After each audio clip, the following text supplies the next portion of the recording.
Everyone, কিছুদিন থেকে না আমার ভীষণ ডাব চিংড়ি খেতে ইচ্ছে করছিল। আজকে বানিয়েই ফেললাম। এই রেসিপিটা অনেকে অনেক রকমভাবে বানায়। সবার প্রথমে দেখো ডাবটাকে কেটে 1 গ্লাস জল বের করে নিয়েছি। এরপর যেটা প্রয়োজন ডাবের শাঁসটাকেও একটা বাটিতে বের করে নিলাম।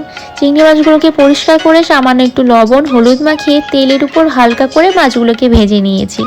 এরপর একটা মিক্সচারে সাদা সর্ষে, কালো সর্ষে, পোস্ত, কয়েকটা কাজু আর ডাবের জল দিয়ে দেখো একটা স্মুথ পেস্ট আমি রেডি করে নিয়েছি।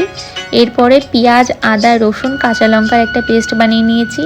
লাস্ট আগে থেকে যেই ডাবের শাঁসটাকে বের করে নিয়েছিলাম না, সেটারও একটা পেস্ট বানিয়ে নিয়েছি। এরপর দেখো তেলের উপর যে পেস্টগুলো বানিয়ে রেখেছিলাম এক একটা দিয়ে দিলাম। পেঁয়াজ, আদা, রসুন, তারপর সর্ষে, পোস্ত, এরপর সামান্য একটু লবণ, পরিমাণ মতো হলুদ, একটু চিনি আর এখানে ডাবের জলটা দিয়ে দিয়েছি।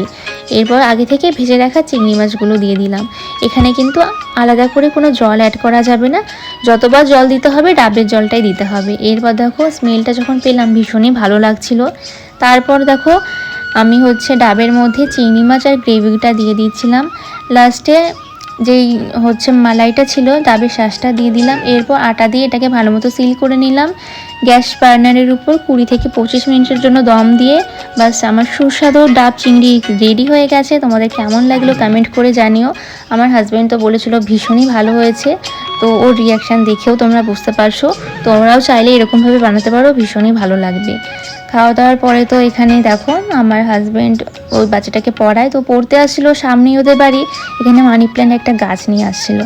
তো চলো ভিডিওটা এইটুকুই, ভালো লাগলে একটা লাইক করে দিও। ততক্ষণ সবাই ভালো থেকো, সুস্থ থেকো, দেখা হচ্ছে নেক্সট ভিডিওতে। টাটা।